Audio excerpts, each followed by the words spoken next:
The question says that consider a uniform electric field E that is of magnitude 3 into 10 to the power 3 I cap Newton per Coulomb. What is the flux of this field through a square of 10 centimeter on the side whose plane is parallel to YZ plane? And the second question is, what is the flux through the same square if the normal to its plane makes 30-degree angle with the x-axis? So here electric field is directed towards the x-axis because we can see here I cap and we have the magnitude given. Now flux is a measure of number of electric field lines passing through a surface.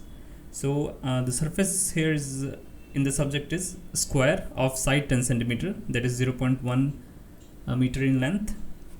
Now the formula for flux is EA cos theta, where E is the electric field and A is the area, and cos theta is the angle between the electric field and the area vector.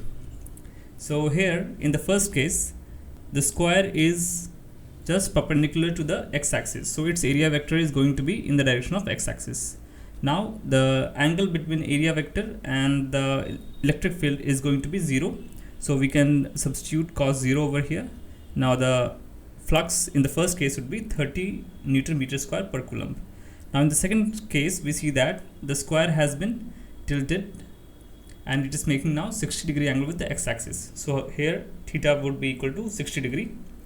Now substituting the same, we will get the result as 15 Newton meter square per Coulomb. Thank you.